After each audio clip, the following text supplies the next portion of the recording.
Ceará, não estava entendendo, porque eu fui convidado, mas eu tive a felicidade de dividir o carro, o transporte, com a doutora Lena, e ela começou a falar interdisciplinaridade, aí eu passei a entender porque eu estou aqui nesse evento. Mas, de fato, o convite foi uma surpresa, e eu gosto de surpresa no sentido que a gente não sabia o que esperar. A gente aprende mais com as coisas que parecem fora do comum, e daí eu aceitei vir aqui falar de medicina baseada em evidências e como lidar com informações a respeito de medicina baseada em evidências. E quem sou eu, porque eu estou aqui falando disso, e qual é a minha interface com o sistema de informações. Eu sou médico, cardiologista e trabalho em pesquisa na universidade, na Escola Baiana de Medicina e Saúde Pública, com pesquisa, ensino de metodologia científica e ensino de como abordar o pensamento médico baseado em ciência, que é o que a gente chama de medicina baseada em evidências.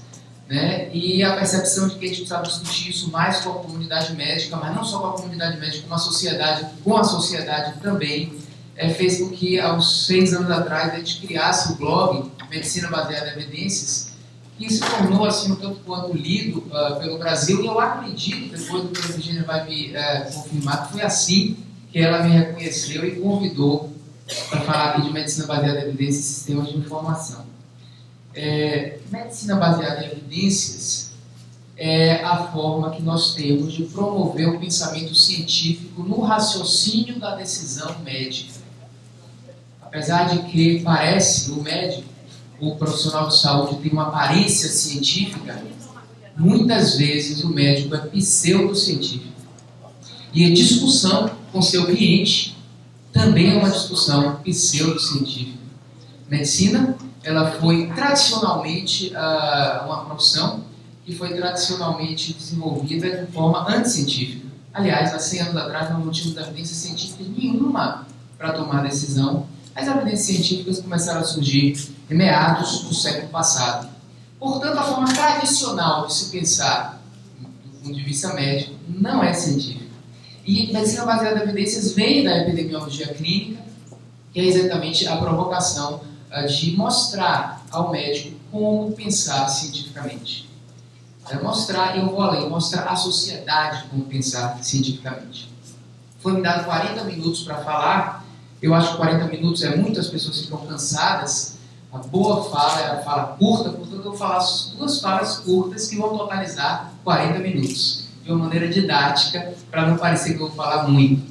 A primeira é mostrar a vocês o que é medicina baseada em evidências e a dificuldade que a gente tem de pensar cientificamente na área de saúde. Existem muitas situações que fazem a gente fugir do pensamento científico, vieses cognitivos comuns da mente humana e que fazem com que nós, médicos e profissionais de saúde humanos, pensemos errado. Vocês vão ver como é um desafio transformar o pensamento médico em científico. Portanto, essa vai ser a primeira parte da minha fala. E depois eu vou entrar na parte de processar informações, que é o que tem a ver aqui com esse evento. Processamento de informações, ciência de informações, como eu acho que deve ser processado informações para estreitar essa lacuna, que é a lacuna do senso comum e do pensamento científico. Isso é uma grande lacuna entre o senso comum e o pensamento científico. A sociedade em geral usa muito o senso comum, e médico usa muito o senso comum. Isso é diferente de pensamento científico. O senso comum deve ser usado na hora certa, no momento certo, mas não para criar conceitos que vão nos nortear a respeito das nossas decisões, que muitas vezes são relacionadas a situações de vida ou morte de nossos clientes. Então, eu vou mostrar como eu acho que deve ser processadas informações, lidar com informações, e isso é a técnica mesmo de medicina baseada em evidências para estreitar esse gap. A medicina baseada em evidências é o uso de evidências científicas que nos vão nortear em relação ao nosso pensamento médico. Mas veja o primeiro problema que a gente se depara: a quantidade de informações científicas que surgem a cada dia. Usou na imprensa, em jornais, em revistas e etc. São muitas. Veja um exemplo de apenas uma semana nos Estados Unidos, notícias de diversas telejornais americanos. O início da frase geralmente é assim: um novo estudo mostra que, observe, um novo estudo mostra que açúcar previne câncer. Açúcar pode causar câncer. Um novo estudo mostra que, na Fox News, lanches noturnos podem ser ruins para o cérebro, né? Um novo estudo mostra que pizza é um alimento que vicia, é o alimento que mais vicia. Um novo estudo mostra que flatos previnem câncer. Flatulência previne câncer. Revista Time. Um novo estudo, New York Post, beber café pode reverter os efeitos deletérios do álcool. Fox News, beber café previne câncer de cólon. Science, beber café diminui câncer de endométrio. Forbes, beber café aumenta o risco de aborto. Veja a quantidade de informações, de novos estudos que surgem de uma maneira sensacionalista na imprensa. Tem muitos a ver em muitos estudos, e as questões que nós temos é que muitas vezes a notícia prevalece sobre a veracidade. O sensacionalismo da notícia é mais importante do que a veracidade dela. Portanto, não existe um crivo de veracidade. E quando a gente fala de medicina baseada em ciência, a primeira coisa é de separar o joio do trigo em relação ao que é o trabalho verdadeiro e o que é o trabalho que carece de confiabilidade por questões metodológicas. Assim, nós devemos lidar com essa quantidade de informações. Como lidar com toda a informação? Esse é um trabalho clássico de um epidemiologista da Universidade de Stanford, Ioannidis, que é um indivíduo que trabalha com epidemiologia clínica, medicina baseada em evidências, e ele demonstra para a gente por que a maioria dos estudos são falsos. A maioria dos estudos na área médica tem resultados falsos. E é fácil de entender isso quando a gente estuda metodologia científica, porque os estudos cometem dois tipos de erros. Um é o erro aleatório, o erro do acaso. Você está observando alguma coisa que está acontecendo naquela amostra populacional, não é da população inteira, e essa coisa está acontecendo por acaso. Daí a importância da estatística para separar caso de causa. Porém, a estatística não funciona bem com pequenos tamanhos amostrais. Portanto, estudos muito pequenos são mais predispostos ao acaso, que é provar uma coisa falsa. Faça um estudo pequeno que você tem mais chance de conseguir provar essa coisa falsa. Grande parte desses estudos sensacionalistas, eles são estudos muito pequenos. E os estudos muito pequenos têm todos os tipos de resultados. Resultados tanto positivos como negativos, mas só ganham notoriedade ou só são publicados os estudos de resultados positivos. A isso se chama viés de publicação, e é por isso, e isso é um dos motivos da maioria dos estudos positivos serem falsos, porque eles são pequenos, eles sofrem do erro aleatório. Existe uma segunda possibilidade de erro que ocorre em estudos científicos, que são os vieses, os erros sistemáticos, que decorrem de metodologias inadequadas, que não previnem a gente, por exemplo, em relação a viés de confusão, viés de mensuração da variável de interesse. Os estudos têm que ser muito rígidos metodologicamente para não sofrer do que eu chamo das ilusões do mundo real. Quando eu olho o mundo real à minha volta, eu tenho impressões erradas, porque o mundo real é permeado por variáveis de confusão. E o bom estudo tem que ajustar para essas variáveis de confusão. Muitas vezes não existe esse ajuste e a gente tem conclusões erradas. Então, a combinação de erros aleatórios e erros sistemáticos faz com que a grande maioria dos estudos da literatura sejam falsos. Daí a importância do escrutínio e de separar o joio do trigo com análise rigorosa da metodologia científica daquela informação, que é o tema desse evento. O grande problema é como funciona a nossa mente. Esse é Francis Bacon, um cientista, que diz que é peculiar da mente humana ser mais excitada por afirmações do que por negações. Isso é um dos motivos dos estudos negativos não serem publicados, serem mais publicados os estudos positivos, mesmo que eles não sejam metodologicamente adequados. É chato dizer que café não previne câncer. É interessante dizer que café previne câncer. A notícia está no positivo. E nossa mente tende a acreditar no positivo e não ser seduzida pelo negativo. Mas a informação científica negativa é tão importante ou mais importante do que a informação positiva. Então, a nossa mente humana já não é predisposta a ter um pensamento cético, que é um pensamento que valoriza também o negativo. A gente está muitas vezes de guarda aberta a acreditar em qualquer coisa. E quando nós entramos num ambiente profissional e científico, a gente tem que tentar se controlar em relação a essa nossa tendência. Então, quando você junta o fato de que a maioria dos estudos publicados são falsos e que nós temos uma tendência mental a acreditar em tudo, fica complicado. A gente acaba começando a gerar uma série de informações que podem influenciar na prática clínica e que são informações falsas. Daí a importância da análise cuidadosa da metodologia científica. E esse mecanismo dessa combinação dos estudos falsos na nossa predisposição a acreditar, daí surge a medicina baseada em fantasia, que é a antítese da medicina baseada em evidência. A medicina baseada em fantasia é muito prevalente no meio médico. Muito mais do que a gente pensa. Ela às vezes é travestida de ser científica, ou ela é pseudocientífica, mas muito do que se faz é fantasia, acreditar em coisas por alguns motivos. O motivo é a nossa arrogância epistêmica. Eu acho que eu sei tudo e não preciso de estudos. A lógica do pensamento, nós nos apaixonamos pela lógica do nosso pensamento. O apelo de soluções mágicas. O fenômeno da segurança perceptível e conflito de interesse. Eu vou comentar cada um desses fenômenos para a gente ver como a gente está numa situação muito predisposta à medicina baseada em fantasia, que é o contrário de medicina baseada em evidência. Vamos começar pela arrogância epistêmica, a arrogância do conhecimento. Nós somos naturalmente arrogantes. Supervalorizamos o nosso conhecimento.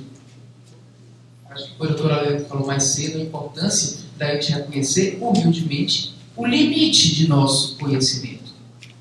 No entanto, nós não somos assim. Principalmente os especialistas. Quando nós somos especialistas em alguma coisa, nós achamos que a lógica do meu pensamento prevalece sobre tudo. Pensar é bom. Nós, de fato, evoluímos de uma era, na Idade Média, em que nós não pensávamos, para uma fase de pensamento, com o iluminismo. Isso foi uma grande evolução. Mas existe uma coisa que eu chamo de paradoxo do pensamento, que é quando eu me apaixono pela lógica do meu pensamento. Então, eu não sou mais controlado pelo dogma da igreja, mas eu passo a ser mais controlado pelo meu próprio dogma, de que eu estou certo e que minhas ideias, minhas hipóteses não precisam ser mais testadas. Elas já são verdadeiras. E assim acontece em muitas áreas científicas, a presunção do cientista. Mas esse que se acha cientista, tão presunçoso, não é cientista. É um mero pesquisador. Existe uma diferença de cientista e pesquisador. O pesquisador faz experimento querendo provar o que ele deseja provar. O cientista valoriza muito mais as perguntas e a dúvida do que a certeza platônica. Então, o pensamento científico não pode ser arrogante. Nós não podemos nos apaixonar pelo nosso pensamento. Vou dar um exemplo bem típico de quando nós nos apaixonamos pelo nosso pensamento, nós vamos confirmar ele. Porque existe um outro viés, que é o viés de confirmação. É muito fácil eu conseguir confirmar uma coisa que eu já acredito muito. Observe esse fenômeno da astrologia. Suponhamos que eu acredite em astrologia, na lógica da astrologia. Não é difícil olhar o mundo à minha volta, entre as pessoas que eu conheço, e encontrar uma coincidência de personalidade e signo. Digamos, signo de Libra, personalidade equilibrada. Isso não é difícil, isso é muito fácil encontrar, por coincidência, alguém assim. E quando a gente encontra, a gente, através do viés de confirmação, diz, puxa, você é a cara de um libriano. E confirma como a astrologia funciona. O outro libriano que não é equilibrado, você não vai notar, não vai chamar atenção. Ou, se chamar atenção, você vai dizer que foi devido ao ascendente dele. Então é muito fácil olhar o mundo à nossa volta e confirmar o que a gente já acredita. A gente tem que ser cético em relação à nossa hipótese, senão a gente vai ficar confirmando coisas e gerando informações falsas. A ciência valoriza, antes de tudo, a dúvida. Nós começamos pela dúvida, começamos pela hipótese nula, começamos pelo valor da incerteza e utilizamos métodos científicos para prevenir os erros de observação, que são erros, como eu já disse, aleatórios e sistemáticos. Isso foi feito, publicado publicado na revista Nature, em 1985, um estudo duplo cego previne viés de observação, e é um estudo que testou estatisticamente a prevalência de pessoas equilibradas no signo de Libra versus a prevalência de pessoas equilibradas no signo de não Libra, e mostrou que não há diferença estatisticamente significante. Astrólogos determinando a personalidade de forma cega, sem saber quem era a pessoa, olhando apenas lá aqueles dados que eles precisam para fazer o tal mapa. Não existe. É um mito. No entanto, nós, ao acreditarmos, a gente fica confirmando isso ao longo da vida. Esse exemplo de astrologia é um exemplo do cotidiano que eu trago, mas isso acontece quando eu acredito que um certo tratamento faz efeito. Eu vou fazer naquele paciente, coincidentemente aquele paciente vai ficar bem e eu vou atribuir ao tratamento. Pode ser mera coincidência, acaso. Então, uma das funções da ciência, como eu falei, é separar causa de acaso. Porque o mundo é controlado pelo acaso muito mais do que a gente pensa. O segundo tipo de viés cognitivo, eu falei da arrogância epistêmica, faz parte dele a superestimativa do nosso pensamento, a superestimativa da nossa certeza. Muitas vezes nós não temos certeza de alguma coisa, mas a mínima evidência ou sugestão já faz com que a gente passe a ter certeza de alguma coisa. E o nível de evidência científica é muito longe de dar certeza, mas a gente superestima a nossa certeza. E um grande exemplo é o comentado aqui por Dr. Ivo, a zika e microcefalia. As evidências de que zika causa microcefalia são parcas, praticamente inexistentes. E eu digo evidências científicas. Eu não estou falando associação temporal, eu não estou falando plausibilidade biológica. Evidência epidemiológica de estudos que mostram a associação são quase inexistentes. E em dezembro do ano passado eram inexistentes. Não estou dizendo que não causa, eu não estou defendendo que não causa, estou dizendo que nós não sabemos cientificamente. Porém, veja como isso sai na imprensa, falado por médicos, ministros e representantes da OMS. Ministro da Saúde. Não há dúvida da relação de zika e microcefalia. Diretora Obras. Não tenho dúvida do elo de zika e microcefalia. Folha de São Paulo. Diretora da OMS. Zika é responsável por microcefalia até que se prove o contrário. E ministro da Saúde, mais uma vez. Ministro tem mais certeza do que a OMS.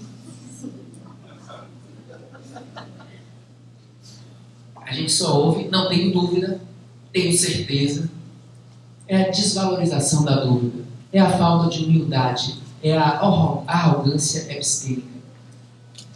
Não existia nenhum trabalho mostrando associação. A mesma associação que eu comparei prevalência de personalidade entre dois signos, não existia até um único trabalho que existe hoje, pequenininho. Nessa época, nenhum trabalho que comparava a ocorrência de zika entre crianças com ou sem microcefalia. A ocorrência de zika na gestação. As pessoas confundem até associação e coexistência. Ficam cegas epidemiologicamente. Cegas estatisticamente, por causa da nossa tendência a acreditar de maneira arrogante nas coisas.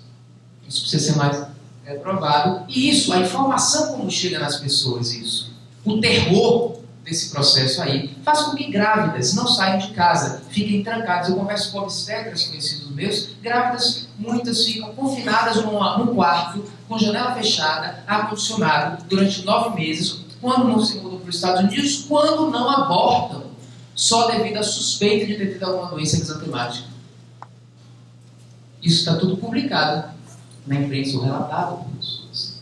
É o valor, o prejuízo de a gente não valorizar a incerteza. Não estou dizendo que a gente deve aceitar mosquitos e etc. O grávida espera por aí querendo pegar qualquer doença. É claro que grávida deve evitar doença. E o governo deve evitar mosquito. Óbvio. Isso não exclui essas medidas. Mas a gente não deve exagerar na certeza das coisas. Nós, erradamente, confundimos horror com risco. Horror é uma coisa muito ruim ter acontecido, como nascer um filho com microcefalia. E risco é a probabilidade de uma mulher grávida ter um filho com microcefalia. São coisas diferentes. Se acontecer, é um horror. E qual é a probabilidade? A ponto de justificar que uma pessoa saia do país.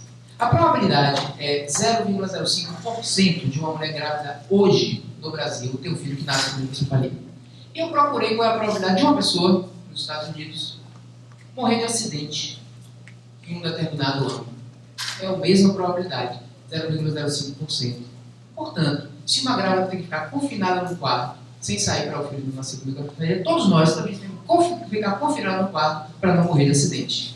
Observe como nossa mente não analisa a coisa da maneira correta para gerar informação para médicos e para a sociedade. Não analisa a coisa de maneira estatística, realista, científica. Nossa mente se distancia o tempo todo do pensamento científico. É um problema muito ruim. Não queremos ter uma criança com comunicação, mas mesmo no estado atual, a probabilidade é muito pequena. Então eu uso essa história de microcefalia, não para dizer que existe no caso de microcefalia, mas como um grande exemplo de que o nosso pensamento médico e pensamento da sociedade não é guiado pelo paradigma científico, mas é muito mais guiado pelo paradigma do sensacionalismo, da arrogância epistêmica. Uma outra questão que atrapalha muito é a gente acreditar muito no que é lógico. E em medicina tem muitos exemplos de coisas muito lógicas, porém que acontecem justamente o contrário. Veja como é lógico. Obesidade causa doença cardiovascular. Já sei, eu vou dar um remédio, anorexígeno, vai diminuir a fome, a pessoa vai emagrecer e eu vou reduzir doença cardiovascular. Isso é lógico. E é por isso que lançaram aí a sibutramina e as pessoas ficaram prescrevendo e tomando entusiasticamente essa droga de sibutramina. Anos depois, surge um estudo que compara de maneira randomizada pacientes que tomaram sibutramina ou placebo e vejam o resultado em relação à incidência de eventos cardiovasculares, infarto, AVC, morte. Sibutramina, na verdade, tem um aumento da incidência. Sibutramina, mesmo fazendo perder peso, piora o status cardiovascular dos pacientes. Isso é só um exemplo de que nem tudo que é lógico é verdadeiro. Então não basta que algo seja lógico. Lógica serve para gerar hipóteses, mas tem que ser demonstrada. Então, nosso apaixonamento pela nossa própria lógica nos distancia também do paradigma científico. Uma outra questão é o apelo das soluções mágicas. E muitas vezes essas soluções vêm através dos produtos naturebas. Os pais não são contra, mas eu sou contra achar que é bom porque é natureba. Ok? É altamente apelativo isso, porque isso traz a ideia de uma solução mágica. Homeopatia, essa é uma revisão sistemática que mostra a qualidade dos estudos com homeopatia e divide os resultados de estudos de alta qualidade, que são negativos, e apenas os estudos de má qualidade, que são positivos. Mas a homeopatia é algo natural, e por isso as pessoas tendem a acreditar. Fosfoetanolamina é uma solução mágica. Vocês sabem dessa droga, que é uma droga nunca testada e que o nosso Senado aprovou em detrimento da decisão da Anvisa, virou uma decisão política, algo que não se sabe nem o que é, não se sabe o efeito, mas é tido como uma solução mágica contra o câncer. Nós temos esse apaixonamento por soluções mágicas e por esse motivo também nos distanciamos de pensamento científico. Não dizendo que essas coisas não funcionam, mas elas devem passar pelo crivo científico para que a gente acredite. Provavelmente não funciona. Quarto mecanismo que nos distancia do paradigma científico, distancia nossas informações do paradigma científico, é o fenômeno de segurança perceptível. Nós temos uma sensação de uma necessidade de segurança perceptível. Você sabe para que serve o colete salva-vidas que fica debaixo da cadeira dos aviões que a gente pegou para vir aqui a Fortaleza?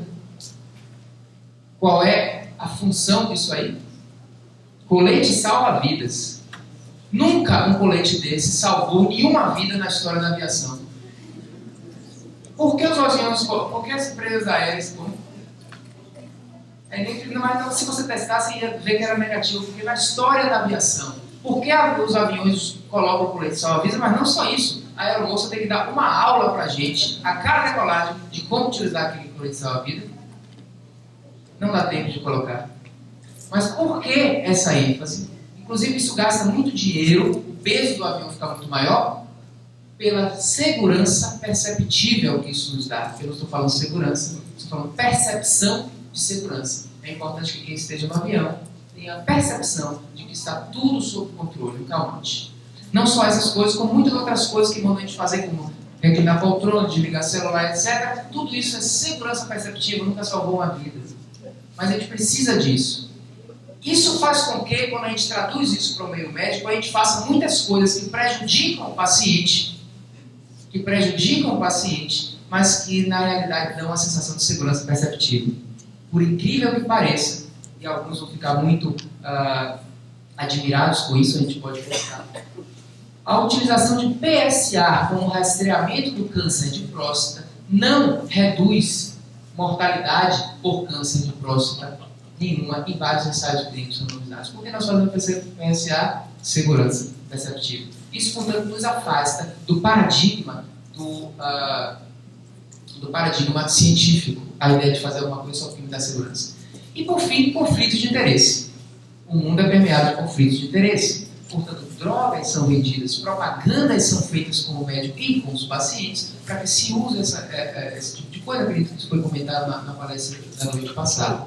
Então, aí você está na revista Veja, isto é, da mesma semana, a propaganda de uma droga que emagrece, Rimonabant, que foi lançada sem evidências científicas há alguns anos atrás e foi retirada do mercado também naquela época, porque nunca deveria ter sido lançada, devido a relatos de casos de suicídios e a ausência de evidências de benefício. Mas a propaganda e o conflito de interesse está sempre permeando a nossa situação.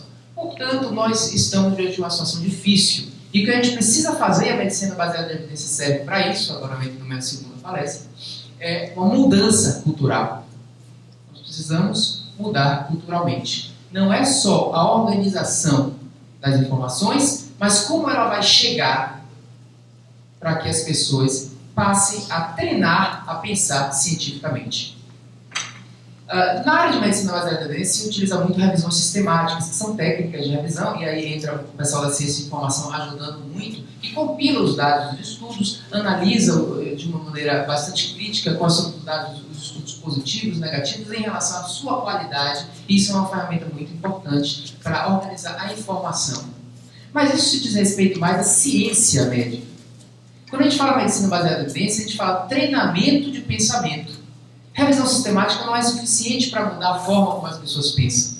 A informação chega, mas a forma como as pessoas pensam nem sempre muda. E por isso a ideia de medicina baseada em evidência ainda não penetrou tanto na mente do médico e do profissional de saúde. Porque a gente fica muito burocrático nas revisões sistemáticas. Elas têm que existir, elas são excelentes, mas elas são excelentes para compilar o nosso conhecimento científico. No entanto, quando a gente fala em medicina baseada em evidência, a gente tem que treinar uma mudança cultural da forma de pensar, a forma científica de pensar. E simplesmente ter dados compilados e organizados não é suficiente, não tem sido suficiente. Então, como solucionar isso? Lidando com todas essas informações. A gente tem que aproximar, a gente tem que discutir evidências científicas com médicos e com a sociedade, aproximar a sociedade dessa discussão. Porque a decisão correta a respeito de uma condição clínica de um cliente é compartilhada entre o cliente e a gente. E se o meu cliente acha que fazer o PSA vai reduzir a mortalidade dele, eu tenho que discutir isso com ele e não proibir que ele faça um PSA desnecessário. A discussão tem que ser entre médicos e sociedade, entre profissionais e sociedade. Se a gente fica só nas revisões sistemáticas, a sociedade não lê revisões sistemáticas. Segunda coisa, o pensamento científico deve ser aplicado ao momento real. Quando surge uma notícia esdrúxula ou com conflito de interesse na imprensa hoje, não dá tempo de eu escrever um artigo científico numa revista indexada que contextualize aquela situação do ponto de vista do pensamento científico, e mesmo se desse tempo, as pessoas em geral não estariam lendo. Então a gente tem que democratizar a discussão científica das evidências a respeito de saúde. E aí entra uma outra vertente da medicina baseada em evidência, que é uma situação mais de discutir também. Logo após o surgimento de alguma coisa, tem que chegar a outra coisa, mostrando o ponto de vista científico. Como fazer isso? A gente tem que encontrar formas. Depois, nós temos que encontrar formas isentas de conflito de interesse. As próprias revistas médicas, os revisores daquele artigo que falam que aquilo é uma novidade, muitas vezes são pessoas que trabalham com aquela novidade e eles já têm um conflito de interesse. Então tem que tentar também democratizar isso de uma maneira mais aberta. Então quando a gente fala de mudança cultural, a gente é ótimo, e minha carreira foi feita com publicação em revistas indexadas científicas. E esse é o meu foco principal de trabalho. Mas não pode ficar só nisso quando a gente fala de uma mudança cultural. Então eu vou mostrar a minha experiência com o blog de medicina baseada em evidências. Porque de que forma a gente traz isso? Essa é uma droga que não tem eficácia, que o estudo é repleto de vieses voltados para provar que essa droga muito cara é melhor do que a droga tradicional na insuficiência cardíaca. Essa droga é uma falácia. Ela está lançada no mercado e ela é lançada com uma série de propagandas para os médicos. Como são feitas essas propagandas? Essas propagandas são feitas através de eventos, jantares, passagens para viagens e etc, etc, etc, que os médicos recebem sob pretexto educacional. Né? Existe a propaganda com base numa publicação de um artigo numa boa revista científica. E as pessoas acham que, às vezes, simples fato do artigo estar na revista científica, elas leem o título do trabalho ou a conclusão e já acham que aquilo ali é uma informação válida. Então, a gente tem que antagonizar rápido. Existe, sim, nas revistas científicas a possibilidade de criticar o artigo com uma correspondência e em relação a esse trabalho eu mandei, mas nem sempre o editor aceita as críticas. Porque, como o editor que aceitou que aquele trabalho fosse publicado naquela revista, vai aceitar uma crítica muito forte em relação àquele trabalho. Então existe sim uma barreira, a gente precisa de formas democráticas para criticar na hora. E é isso que foi essa uma das postagens mais lidas no meu blog. Se tornou também depois um artigo científico numa revista indexada, mas mostra, na análise crítica do trabalho, que esse é um trabalho cheio de deficiências, que a gente não deve prescrever essa droga muito mais cara ou trocar a droga que já está dando certo nos pacientes com insuficiência cardíaca. Aqui é a postagem mais lida de meu blog, 58 mil acessos. Quando eu comecei a ver a história de Zika e microcefalia, procurar evidências, não vi evidência, simplesmente discutir o que é o pensamento científico no mundo cotidiano, utilizando esse exemplo. Esse aqui, o artigo que a gente mandou para a Revista de Saúde Pública ainda está em processo de revisão. Já se passaram muitos meses e até terminou a moda que estava no ano passado disso. Mas a discussão entrou naquele momento. E outros órgãos de imprensa colocaram também, citaram, simplesmente equalizando, não quero dizer que ninguém é dono da verdade, mas equalizando as opiniões científicas e as opiniões sensacionalistas. Equalizando naquele momento. Outros mitos são muito interessantes e devem ser provocativos. Por exemplo, do ponto de vista científico, exercício físico não faz redução de peso. Isso é um viés de confusão que a gente tem. Quem faz exercício físico se alimenta melhor, etc, etc, etc. Então a gente faz ensaio clínico randomizado, onde a gente compara, ajusta para fatores de confusão com a randomização e compara quem faz exercício com quem faz exercício e dieta. Desculpa, quem faz dieta com quem faz exercício e dieta, os dois grupos perdem o mesmo peso. O exercício não potencializa a dieta. E quem faz exercício é igual, sozinho, o exercício sem dieta é igual a não fazer nada. E aqui está, isso foi publicado no New England Journal of Medicine. Portanto, o fato é esse, a gente pode discutir, as pessoas podem escrever no blog, os comentários, dizendo que odeio a gente, não concordo, ou etc. E fica uma coisa democrática, mas pelo menos a gente tira as pessoas da zona de conforto dos mitos prejudiciais. E, já estou terminando, uma outra iniciativa importante, falei de algumas experiências no meu blog, de como a gente traz essa discussão para o meio médico, de profissionais de saúde, mas também essa discussão está dentro da sociedade, caracterizando muito a interdisciplinaridade.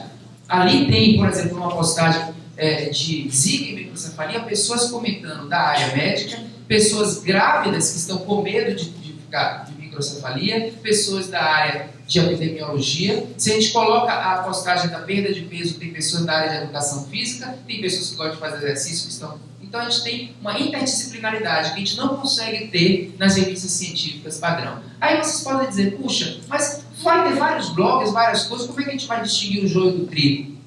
Da mesma forma, isso passa a haver uma seleção de qualidade, as coisas mais lidas e mais referendadas e mais comentadas passam a tendem a ser as coisas de melhor qualidade científica. Né? E as coisas mais sensacionalistas, elas passam a não ser valorizadas por quem faz ciência, que não está acompanhando, não está comentando, etc. Então há sim uma seleção natural que dá para a gente separar o joio do trigo. A iniciativa Choosing Wines é uma outra iniciativa interdisciplinar, que é uma iniciativa que começou nos Estados Unidos, quando se passou a ter a percepção de que os médicos faziam demais e faziam muitas coisas desnecessárias, como PSA no câncer, no screening para câncer de próstata, e se pediu a cada sociedade de especialidade que desse 5 pontos do que não fazer, do que eles não deveriam fazer. Esses 5 pontos são publicados nos sites. Existe Choosing Wisely no Brasil, no Canadá, na Europa, nos Estados Unidos, os mais no Brasil a gente fez a implementação na Sociedade Brasileira de Cardiologia, e o site ele é interdisciplinar, porque ele tem todas as especialidades, que às vezes inclusive recomendam sobre a mesma coisa. Por exemplo, você tem Sociedade de Medicina de Família falando que não é para fazer PSA, e a Sociedade de Urologista falando que é para conversar com pacientes, é para fazer PSA. Tem as opiniões diversas, é uma conversa, na verdade, uma reflexão sobre o paradigma científico. E também tem a parte para a população, para os não médicos, para os não profissionais de saúde, que são os clientes dos médicos, que devem acessar isso, devem ver, devem entender esses novos paradigmas científicos, que devem também nortear nossa mente. Então, só para concluir, existe, no meu modo de ver, pode ter o último slide, que eu acho que eu passei, existe, no meu modo de ver, uma diferença entre o pensamento científico e o pensamento acadêmico. A gente confunde, parece a mesma coisa, mas não é. A academia, da qual eu faço parte, me orgulho de fazer parte, minha carreira foi na academia, ela é muito rígida, ela é muito cheia de normas, ela não é democrática. Às vezes nós criamos tantas normas na academia que parece que é feito para ninguém pensar fora da caixa. E isso, escreva uma tese e bote uma vírgula num lugar diferente, a pessoa vai criticar. Então, tira a criatividade. Então, a academia é boa até um certo ponto, mas quando a gente tenta popularizar o pensamento científico para a sociedade, a informação deve chegar de uma outra forma. E aí a informação deve chegar de maneira científica. O cientista, ele não é necessariamente o formato do acadêmico, engravatado, formal, que chama a pessoa de doutor. Pelo contrário, entre no laboratório de um bom cientista. Muitas vezes no verão, lá nos Estados Unidos, eles estão de bermuda e sandália e a discussão é o mais informal possível. Ciência tem que ter informalidade. Promover o pensamento científico na sociedade tem que ter uma certa informalidade. Isso não é ruim, desde que mantenha os princípios científicos. Essa é a minha mensagem final. Obrigado pela atenção.